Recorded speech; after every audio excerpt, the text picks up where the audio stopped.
Que tenía un paciente, todo esto lo vamos a desarrollar. Hoy vamos a hablar del tema de, yo les paso todas estas diapositivas, no se preocupen. Igual este tema está en YouTube, yo lo tengo grabado el año pasado, ¿no? Le cambié unas cositas ahora, pero es el mismo, tal cual en el libro, ¿ya? Entonces, fíjense ustedes, ¿no? A mí me gusta poner el libro porque ustedes no digan que no se le inventó. Porque dicen, no se alimenta, digamos, ¿no? Conocimiento, ¿no? ¿Qué dijimos hace rato?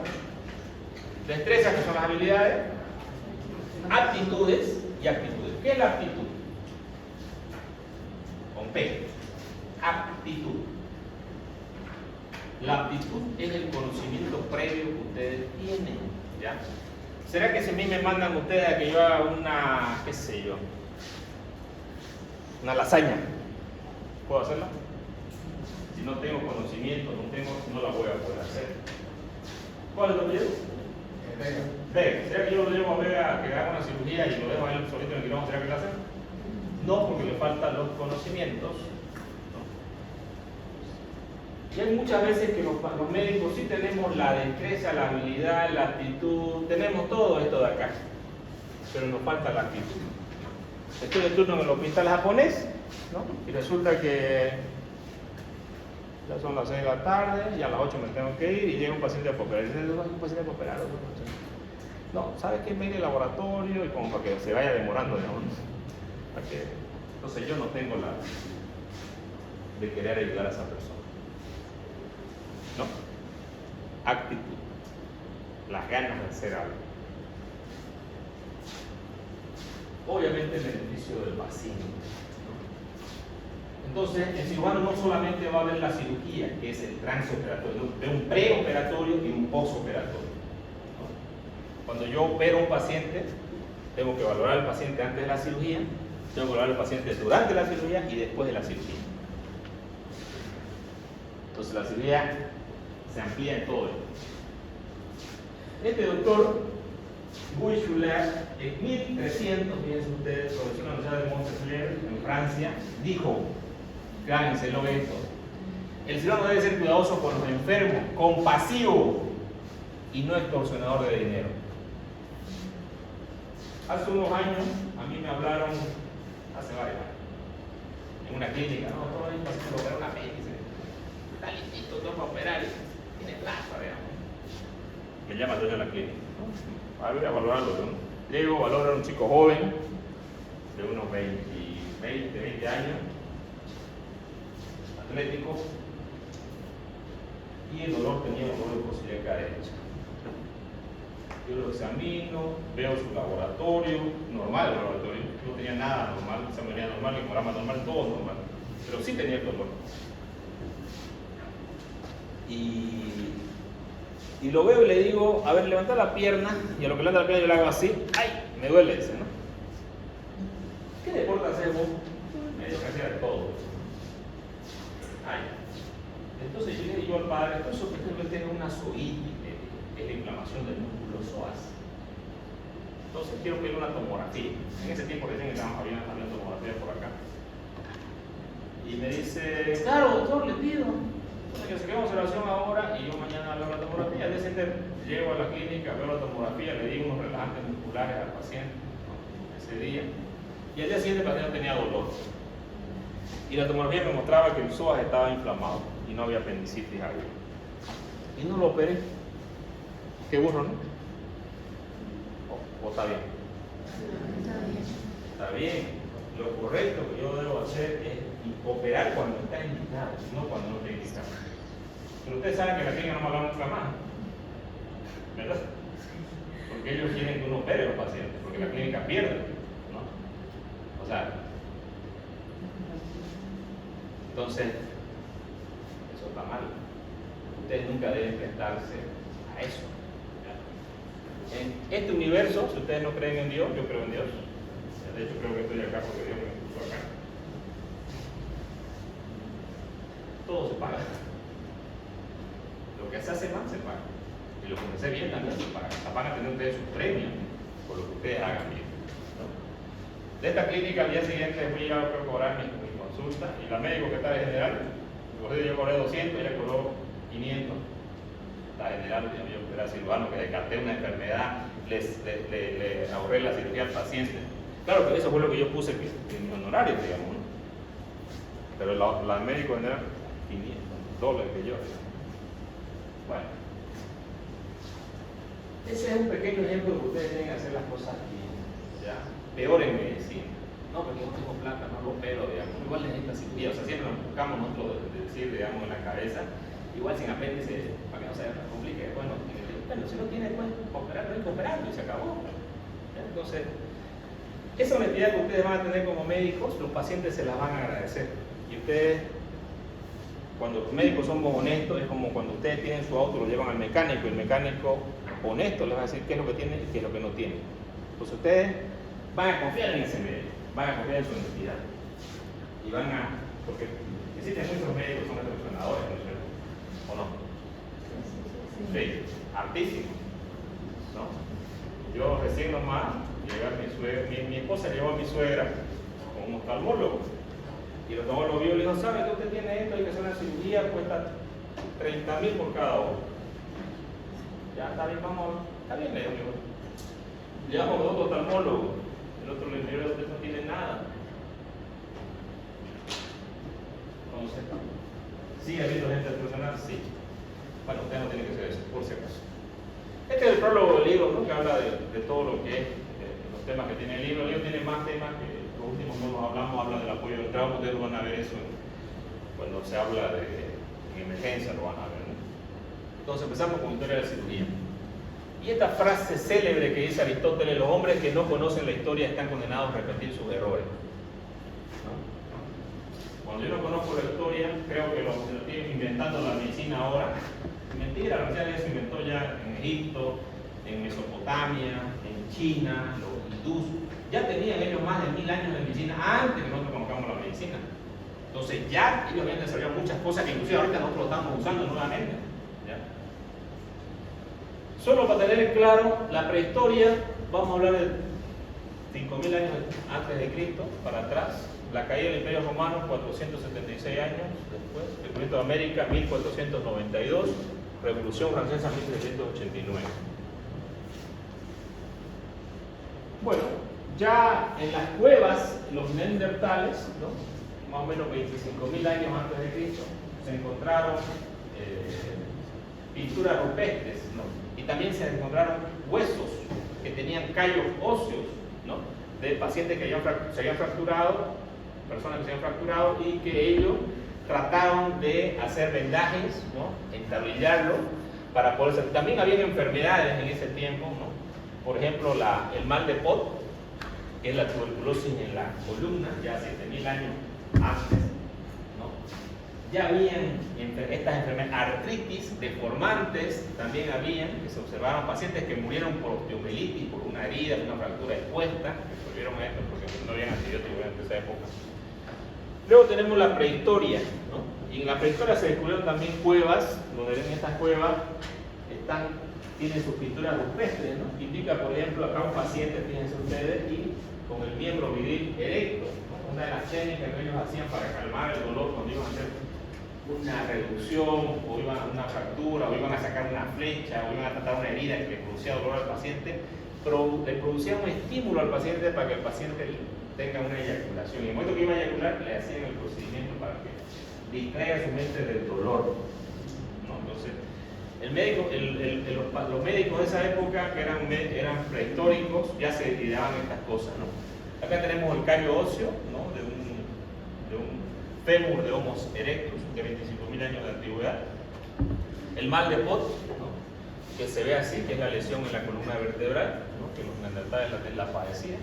Ya tenemos en los primeros imperios, que es en el reino sumerio, ¿no? Donde ya tenemos las primeras civilizaciones que aparecieron acá, que ahorita está por Arabia, que es Kuwait ahora. Ya ellos tenían una piedra, la famosa piedra de Hammurabi, ¿no? La piedra de Hammurabi era una piedra que tenía todas las leyes, ¿no? Para los que roban, para los que matan, ¿no? Para los que son infieles, ¿no? Para todo, ¿no? No se salvaba a nadie, ¿no? Inclusive para el médico, ¿no? Y aquí decía claramente, ¿no? Si un médico ha tratado a un hombre una herida grave con el punzón de bronce y lo cura, ¿no? Si abre la córnea de un hombre con el punzón de bronce y lo cura el ojo, recibirá 10 ciclos de plata. Pero si no era así y el paciente moría, al cirujano se le cortarán las manos. ¿Será que los cirujanos no podían errar acá? ¿O podían? Éramos humanos. O sea, pero sí los médicos sabían el pronóstico, ¿no es cierto? Sabían en qué nos iban a meter, digamos. Porque si yo lo veo y no va a sobrevivir, no lo toco, digamos. Pero es sin mano, ¿no? Entonces, ya había esta ley, este código de Hammurabi, esta piedra, estaban muchas leyes, ¿no? Está en uno de los museos. En la edad antigua, ¿no? Los egipcios se encontraron varios papiros.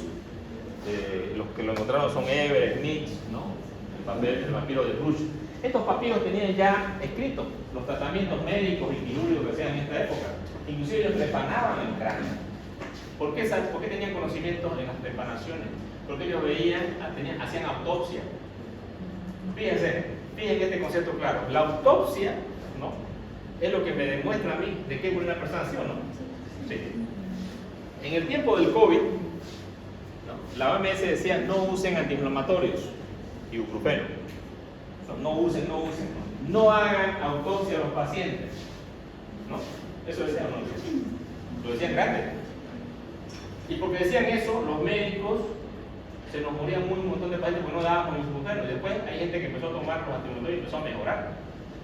Pero vieron unos médicos que obviamente esto es básico, digamos, ¿no? La autopsia es básico para yo sepa de qué murió una persona o no. Sí. Entonces a mí me dice la institución mundial a nivel de la salud que no lo haga, ¿yo lo tengo que hacer? ¿O no lo tengo que hacer? Bueno, los médicos italianos no le hicieron caso a la OMS y abrieron los pacientes. ¿Y qué encontraron? Encontraron que esta enfermedad del COVID producía coágulos dentro de los pulmones.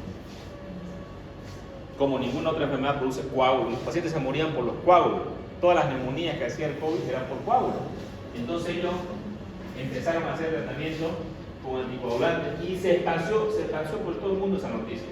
Y nosotros también empezamos a dar anticoagulantes acá y salvamos un montón de personas. ¿Gracias a qué? A que los médicos siempre debemos ver el método científico. Ver.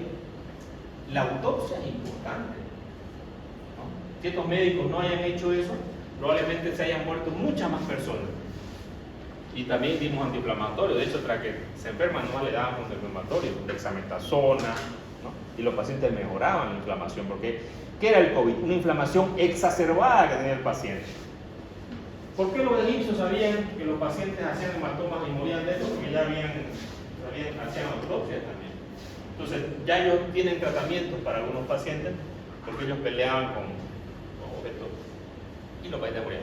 También hacían tratamientos para fracturas, luxaciones, inclusive a los pacientes tenían una apendicitis, no, ellos no operaban el abdomen, pero agarraban y le ponían, por ejemplo, cataplasmas de barro, para que se enfríe, y muchas veces la apéndice se reventaba y salía por la piel, o sea, el absceso. No todos vivían, algunos morían. Pero ya ellos ideaban tratamiento. Tratamiento también en la parte de hierbas y herbolaria. Este es un gran médico de los egipcios, Imhotep, ¿no? Que le han hecho una estatua. Este médico, aparte de ser médico, también fue arquitecto. Este avanzó mucho en lo que es la medicina en Egipto. Él hizo las pirámides de Egipto también, ¿no? Que tuvo que manejar personas, todo lo demás, ¿no? Un gran arquitecto, ¿no? De esta época, ¿no? Aparte era médico, ¿no? Entre las cirugías que practicaban los egipcios tenemos las trepanaciones, hacían cirugías de catarata, hacían prótesis, ¿no? de los dedos con madera, ¿no? Trataban heridas, ¿no? Existen muchos los tratamientos que se hacían para las enfermedades que el paciente tenía, enfermedades del hígado, enfermedades del oído, la nariz, fisura, hernia, ¿no? Abscesos.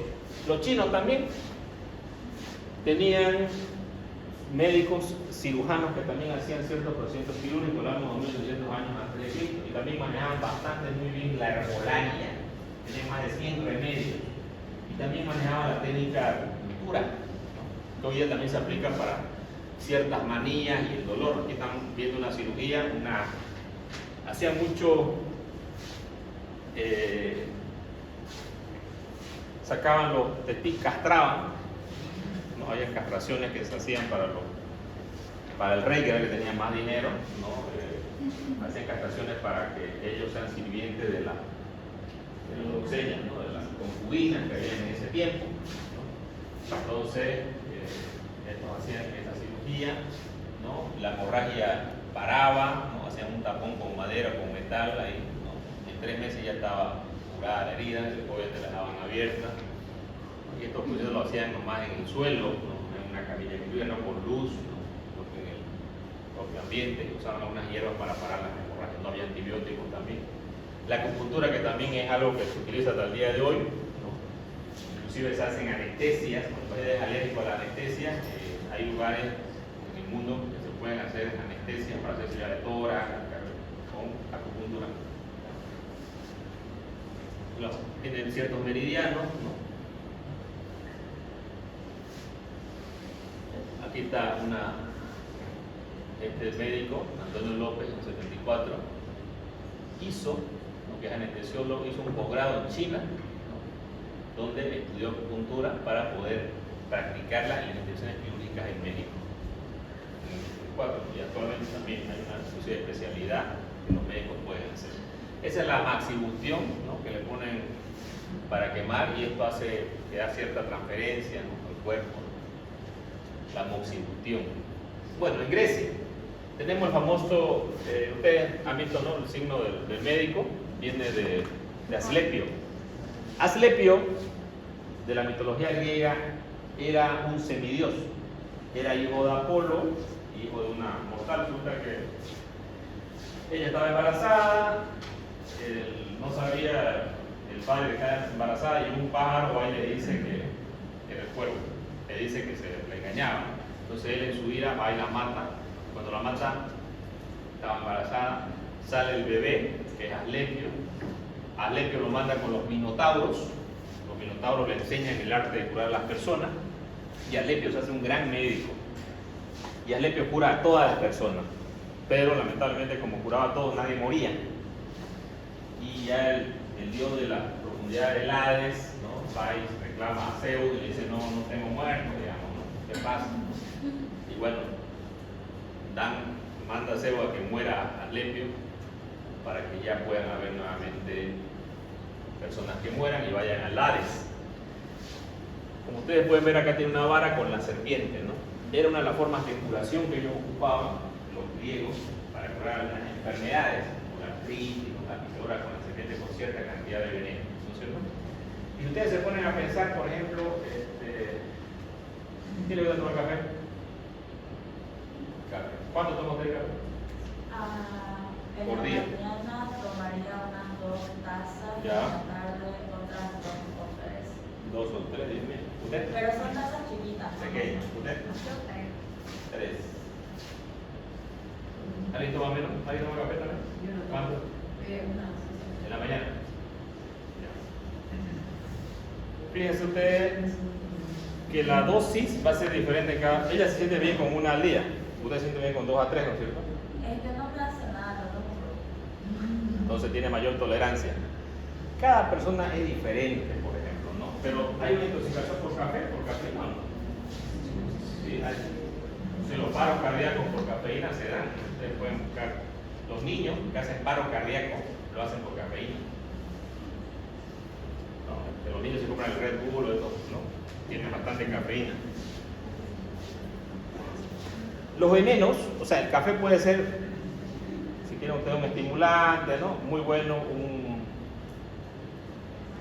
antioxidante, pero en dosis altas me puede matar, ¿o no? Sí, me puede matar. Entonces, un medicamento puede ser una cura en dosis pequeñas, pero puede ser un veneno en dosis altas. ¿Paracetamol quién ha tomado paracetamol acá? Todos. Con dolor. ¿Cuánto paracetamol pueden tomar ustedes, lo máximo?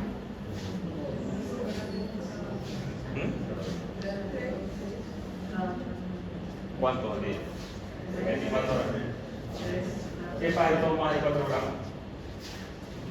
Es la causa mayor en el mundo de insuficiencia hepática. Si yo tomo más de 4 gramos de paracetamol al día, yo puedo tener insuficiencia hepática. ¿Quién ha tomado diclofenaco? ¿Nadie? Diclofenaco. ¿Cuántos debe tomar diclofenaco al día? 2.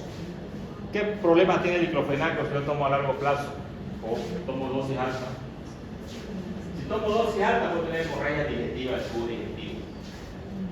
¿Sí? Entonces, ustedes tienen que tener en cuenta que todos los medicamentos pueden ser también venenos, ¿no? Entonces, a eso es lo que se refiere los venenos de la serpiente. Obviamente, las serpientes tenían muy poco veneno y no mataban, digamos, ¿no? Por eso que era la cura. Pero todos los medicamentos que nosotros tenemos nos pueden matar. ¿Qué pasa si yo tomo agua todo el día? Solo agua. ¿Puedo morir? ¿De qué muero? ¿De qué ¿De qué? Descompensa es muy grande, ¿no? ¿Ah? ¿Falla renal? No, está renando bien, ¿no? ¿Quién sabe? Le doy 5 puntos que tengo. Como algo antiquímico, tal vez esa realización puede explotar. O sea, Explotar. una moría. Tampoco. Ah, pero caliente. Alteración intro. Ustedes, si ustedes agarran mi sangre, ¿qué tiene mi sangre? ¿Qué electrolito? Sodio. El sodio hace que mis electrolitos estén dentro de mi torrente sanguíneo. Si yo tomo agua, no tiene ningún electrolito. Entonces, al no tener electrolitos en el agua, ¿qué va a pasar? Voy a tener edema cerebral y voy a morir por edema cerebral. O sea, yo no puedo tomar solamente agua, yo requiero de electrolitos.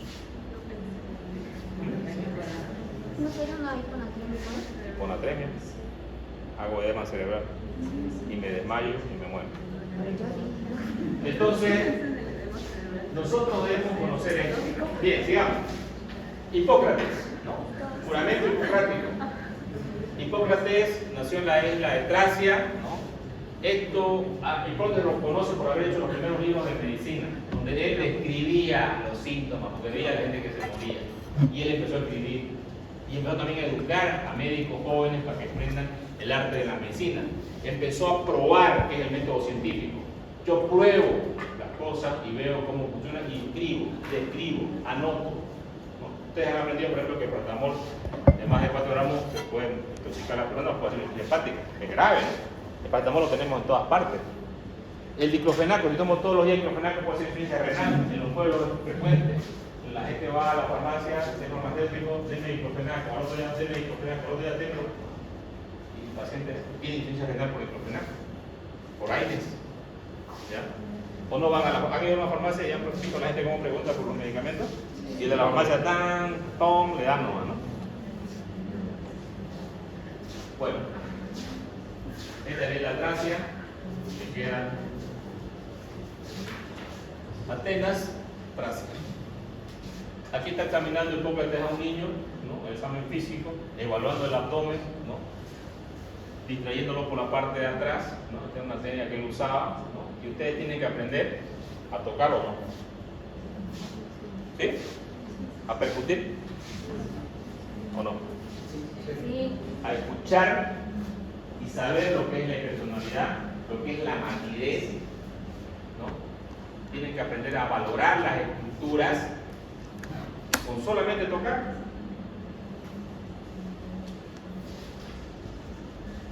Entonces esto lo tenían muy bien desarrollado, porque en ese tiempo no había eco, no había tomo, no había nada de eso. Y ya inclusive él hizo libros sobre las epidemias y las enfermedades que había en ese tiempo, cómo tratar ciertas epidemias de tuberculosis, neumonía, paludismo, ¿no? Que ya existían eso, fueron los primeros tratados de salud pública. Las enfermedades de transmisión sexual, ¿no? Y también tenía sus médicos jóvenes que él fue formando, como Platón, ¿no? El autor del libro Corpus Hippocraticum, que después otros autores como Galeno, ¿no? Fueron mejorando, fueron escribiendo sobre esto.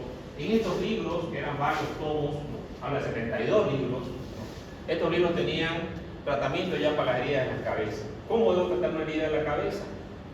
Tenía un dispensario médico, que es el primer ustedes quieren, de libro de farmacia, de farmacología, que obviamente no decía paracetamol, digamos, pero sí había hierbas que te calman el dolor.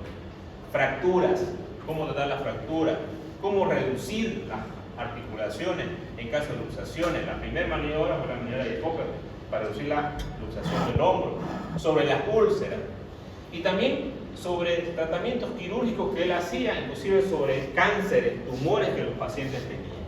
Los pacientes sépticos, también él describió que los pacientes sépticos se tornaban como unos pacientes que deliraban, ¿no? Aquí está la herida de la cabeza, ¿no? Las fracturas que ustedes pueden sentir solamente tocando una fractura, ¿no? Todo esto habla de los libros. Aquí está la luxación de hombros, la maniobra de Hipócrates, que es jalar el brazo. Tenemos otra maniobra de Montes, la maniobra de Kocher, de autores que después aparecieron, pero Hipócrates fue el primero que describió este tipo de...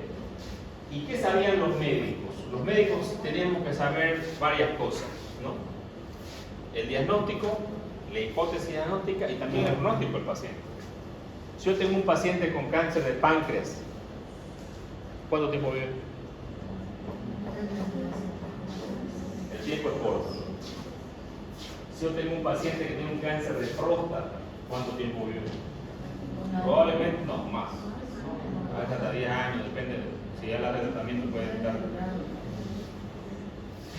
El pronóstico es importante. Si yo tengo un paciente con una herida de corazón, donde me llega un paro cardíaco, yo estoy reanimando, ¿cuál es la probabilidad que se muera?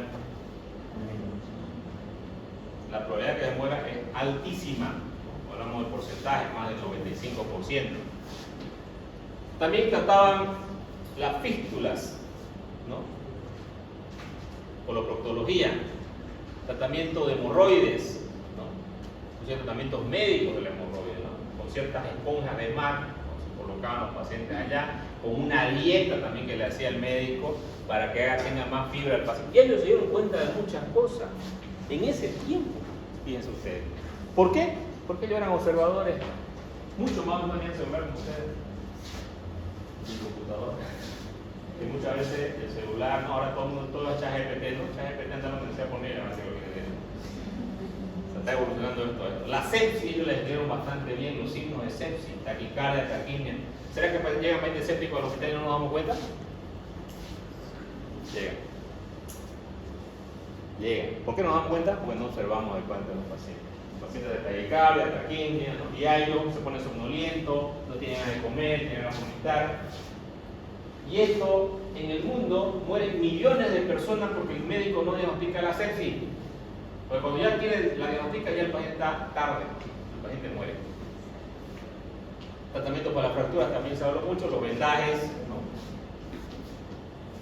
Y este concepto es muy importante, que nosotros tenemos, que muchos médicos lo tienen inclusive como un lema, a veces en su WhatsApp, en su Facebook.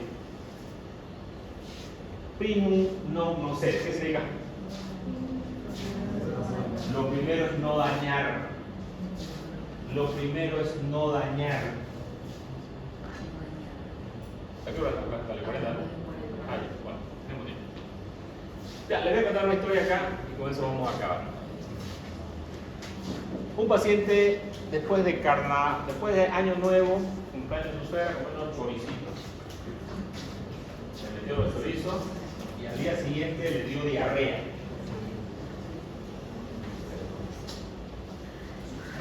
Al día siguiente le dio diarrea.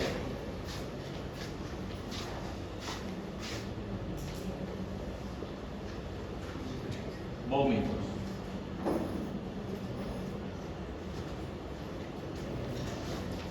¿Sobre qué diagnóstico tengo? ¿Cuál sería mi probable diagnóstico? ¿Ah? ¿Intoxicación? ¿Ya alguien tiene otro diagnóstico?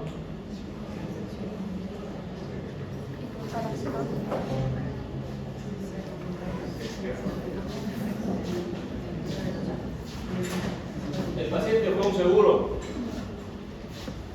y en el seguro el cirujano lo valoró y le indicó la parotomía.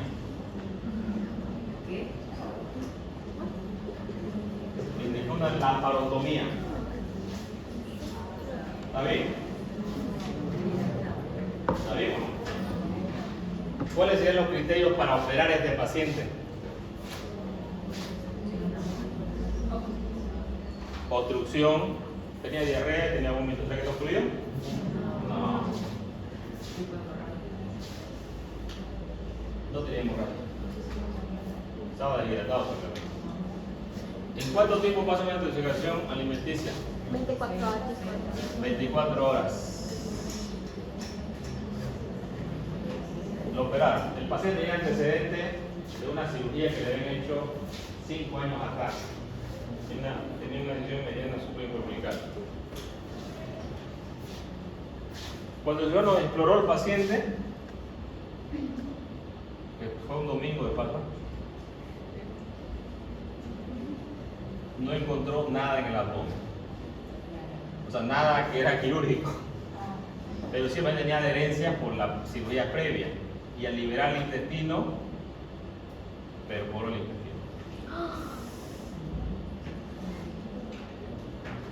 El paciente sale de la cirugía y está cerrado. El médico cirujano no le explica nada a la esposa. No le dice nada. No le dice, ni le dice nada. Y al día siguiente, el paciente, después de la cirugía, seguía con diarrea. Ya no tenía tantos vómitos, pero seguía con diarrea. Seguía la diarrea después de la cirugía. Y el abdomen se empezó a distender.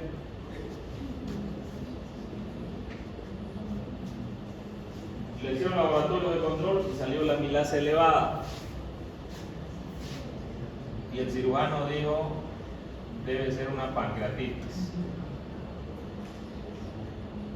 Llamen al gato. El gato valora la tomografía, en la tomografía había líquido libre en cavidad abdominal. Pero el paciente no tenía drenajes que vayan hacia el exterior para ver. Entonces, mira el páncreas, el médico gastroenterólogo dice el páncreas está normal, no es pancreatitis. Descartado, doctor, recupera al paciente. Laparotomía 1. Laparotomía 2. Encuentran una peritonitis con varias perforaciones en el intestino. Laparotomía 3. Suturan las perforaciones, pero siguen apareciendo más perforaciones en el intestino.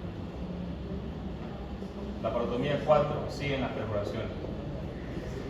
Paciente séptico en terapia intensiva, 40 años de edad, mal estado general. Llaman al otro cirujano a hacer una junta médica y dice que el paciente se va a morir. El paciente ya está bloqueado su abdomen y tiene varias fístulas aquí. Está con la abdomen abierto. Todo lo que, bueno, no come nada, pero todo cotidiano sale y le quema el abdomen. Está todo esto abierto.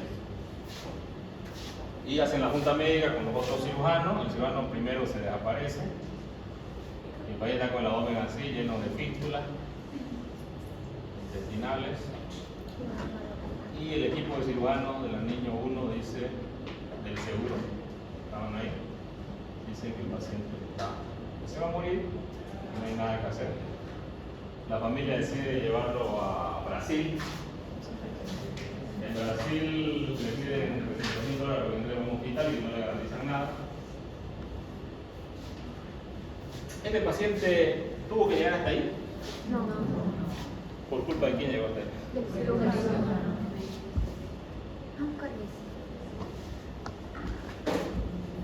Primero, no hacer daño. ¿Por qué? El cirujano operó un paciente que no tenía que operar. ¿Sí?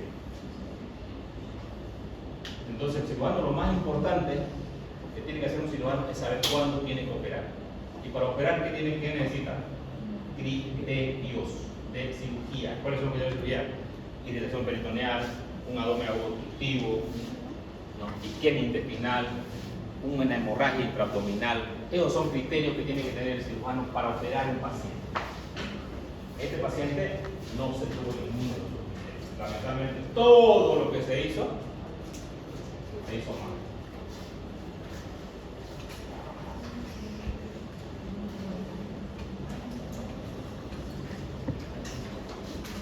Vamos a quedar acá y la terminamos la siguiente. ustedes tengan.